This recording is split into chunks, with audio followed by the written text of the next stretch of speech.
right, so the first exercise that we can start with is taking a small loop band. You can use an easy to medium band.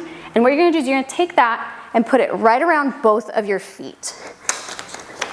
You'll want to find a bench or an elevated surface, and you're gonna end up in a plank on that elevated surface, focusing on engaging those lower abdominals and making sure that your glutes are engaged so you're not piked back or sagged down too far.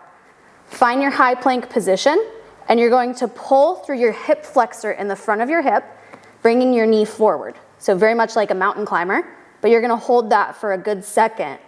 From there, you're just gonna alternate up and down. And I like to do this one for time. So I'll do 15 seconds on one side and 15 seconds on the other. Here we're looking for stability and control, so you don't need to be going fast. It's all about control and timing. Once you're comfortable with that position, you can walk it down to the floor and do it from here. But from the floor is gonna be harder, so I always recommend starting at the top. That's gonna be your band-resisted hip flexor march with a loop band. You can do 2 or 3 rounds of that, 15 seconds each side. The second one, this is gonna be called adductor rockbacks. So adductor rockbacks help to lengthen the tissue and the muscles on the inner thigh. So within that area, those muscles attach into the highest point here at the pelvis. So that's gonna create a lot of tension on that pelvic floor if they're too tight. And these muscles tend to be really, really strong. So what we're gonna work on, one knee on your ab mat, other leg kicked out to the side, and you're just gonna put your hands down and sink your butt back towards your heel. And you can do 5-second hold, 10-second hold, whatever's most comfortable. And if that's too easy, you can always add in a little more stretch by reaching under.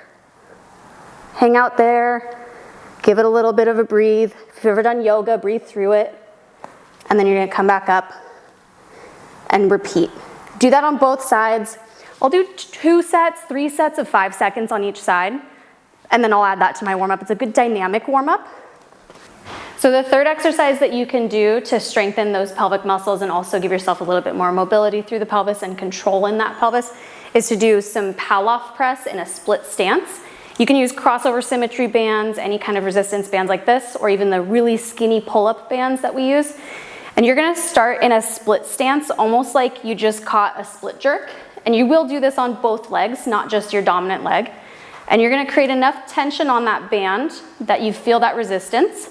And in your split stance, hips squared forward, create that tension through the pelvic floor, brace your abs, tuck your butt, because you don't wanna be soft through that low back.